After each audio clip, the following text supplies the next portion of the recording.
Ganda nito, oh. Sana maging successful yung pagbebenta ko ng damit mo, na. Mahal, ang dami nating ibebenta mamaya. Manifest natin na makabenta kayo, Nay, para makaahon na tayo sa kahirapan.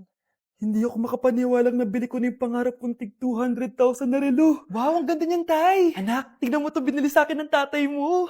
Diba ang ganda? Hala, di ba mahal yan, Nay? Mas mahal pa to sa bahay ng kapitbahay natin, no? Magbebenta ulit kami mamaya para mas marami tayong pera. Anak, binilang kita ng kotse. Gamitin mo to pag pupunta ka ng school, ha? Ha? Tay, di ko naman po kailangan ng kotse. Kaya ko naman po mag-commute. Gumastos pa tuloy kayo. Dami mo naman sinasabi, anak. Sige na, puntahan mo na sa labas. Wow! May sarili na akong sasakyan. Wow, ang ganda naman ng bagong kotse mo, Scarlett. Ah, salamat po. Hindi ka ba nagtataka, Scarlett, kung bakit ang bilis niyong yumaman? Galing yun sa pagbebenta ng damit nila, nanay. Ang dami na nga nila mamahaling gamit ngayon, eh. Sure ka ba? Na damit lang ang tinitinda nila? Nay, bumabagabag talaga sa isip ko kung bakit ang bilis nating yumaman. Ano ba talaga binibenta niyo ni tatay? Ano ka ba, anak? Malaki talagang kita sa pagbebenta ng damit. Pero, Nay, wala nang pero-pero. Hindi ka ba masaya, anak? Na mayaman na tayo? Na nabibili natin lahat ng gusto natin? Sige na, mag-aayos pa ako ng benta ko. Mahal, nakauwi ka na ba?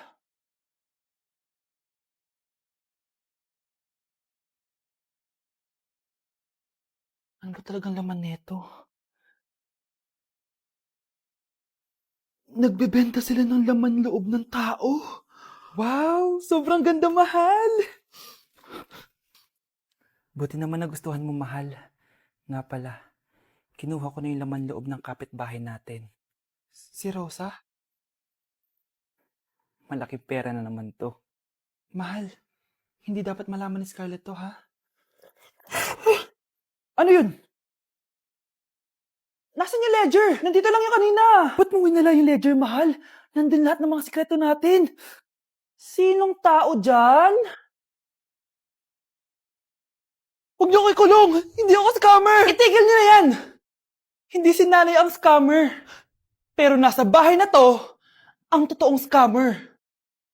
Hoy bata, huwag kang mangialam. Wala ka namang ebidensya. Pero nay, alam ko hindi ko yung scammer. Tara na, sumama ka na sa akin. Mga anak, aayusin ko to, ha? Babalik din ako, okay? Kung sino man sa inyo yung totoong scammer, umamin na kayo! Nakulong si nanay, di ba? Ate, walang may gustong makulong si nanay. Tsaka bakit kami lang tatlo sinisisi mo? Eh baka ikaw talaga yung totoong scammer. Imbes na magsisihan tayo, magtulungan na lang tayo para kay nanay. Malalaman ko rin ang totoo. Delivery po. Gabi na. May nagde-deliver pa? Kuya, kaninong parcel yan? Kay Susan po ulit. Ha? Saan nangyari yun? Eh, nasa kulungan na si nanay. Aba ma'am, hindi ko po alam. Taga-deliver lang po ako eh. Sige na po. Oh, nasa gitna yung kalaban ha? Hoy, ayusin mo na itong mga damit mo. Ilagay mo muna dyan sa kama. O, ayun na! Ano naman ito naman ng parcel na to? Nakakainis, talo na naman. Ano ba? Ba't nandito to? Ito ba yung galing sa scam? Sabi ko na nga ba? Ikaw yung scammer! Ate, hindi ako yung scammer. May parcel na dumating at nakapangalan kay nanay. Di ba pang computer to? Eh, ikaw lang naman mahilig mag-computer dito eh. Ano na namang scam ang ginawa mo? Pasalamat ka, minor de edad ka pa. Bawal ka pa makulong. Pasensya na sa ginawa ng anak ko. Pagsasabihan ko to. Basta wag na uulitin ha. Ako na magbibigay sa mga may-ari neto. Sige na. Ang galing mo talaga. O ito, sino to cellphone? Akin tong pera. Mas kailangan ko to. Galingan mo pang mang scam para mas marami tayong makuha. Bahala sa'yo. Makakaasa ka. Gagalingan ko pa. Kuya, alis na ako ha. Wait, jacket ko ba yan? Oo. Sinuot niya yung jacket ko? What the dude? Di ko pa nga nagagamit yun eh. Sana naman, nagpapaalam ka. Bakit ba ako magpapaalam? Eh, kapatid mo naman ako. And so, pag nasira mo yan, babayaran mo? Parang jacket lang. Ano akala sa akin? Walang pera? May pera ka ba? Wala. Huwag na nga kayo mag-away. Para kayo mga bata eh. Wow! Nagsalita ang nagdadalang bata. Ha? Buntis ka ate? Ako? Buntis? Buntis ka ba talaga? Bloated lang ako sis. Bloated? Eh, nato nakita ko sa CR. Positive oh. Positive kasi ako sa COVID. May COVID sila? Oh, bakit ako nandito? Nakikichismis lang ako ah. Ay, sorry po, sige. Wait lang. Shoutout sa mga anak ko. Artista na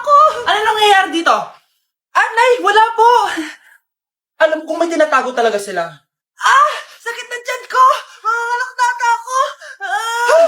Buntis ka? Pagod na ako sa pamilya ko, be. Huwag ka na magalit, Nay. Blessing to. Sino ang tatay niyan? Ako ang tatay. Anak, nakita mo ba yung cellphone ng tatay mo? Nilagay ko dun sa loob ng kabaong niya bago siya ilibing. Ha? Ba't mo naman ginawa yun, anak? May mga importante laman dun. Baka sakaling buhay pa siya para matawagan niya ako. Ay, Diyos ko talaga tong batang to.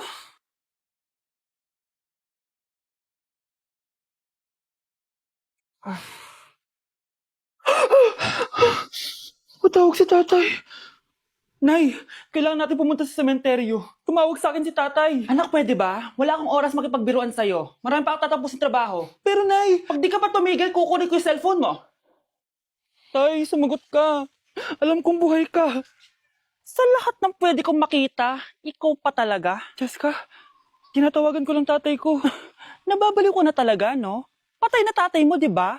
Baliw. Hindi, buhay siya.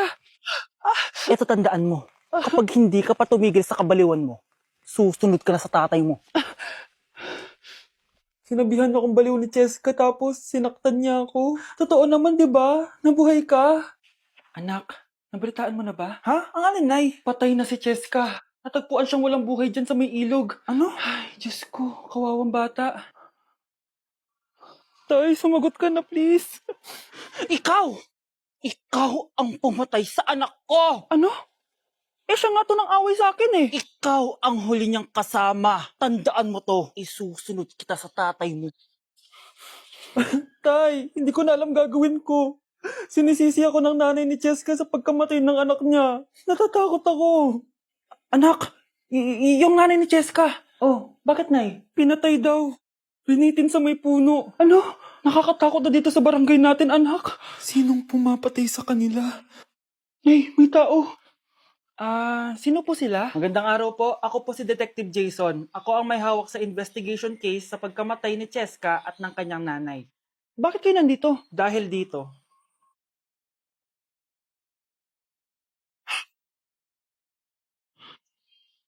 Nay, ikaw pumatay sa kanila? Oo, anak.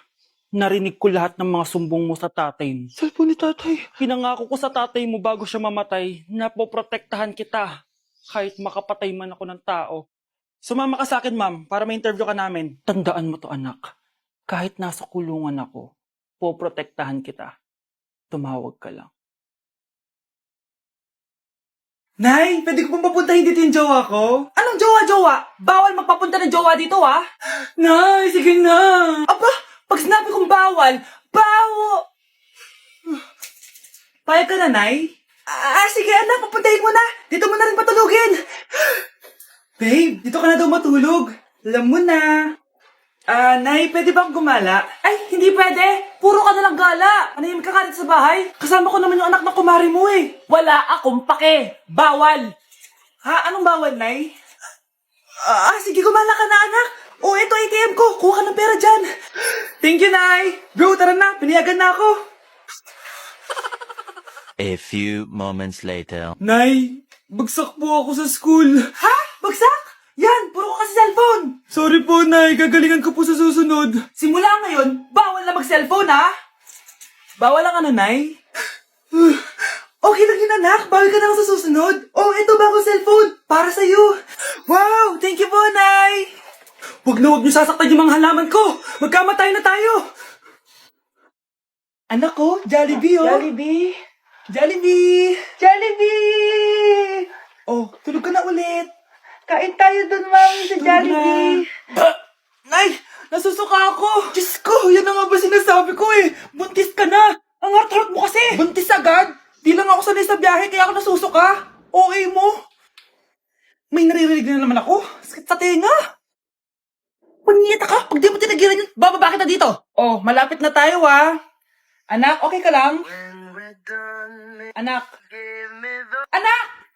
Nay! Wow! Feeling nasa music video, ah! Nay! Naiina ako! Kuya driver, pahinto muna nga sa gas station. Ihilang yung anak ko. Ay, salamat. Makakapag-CR na din ako.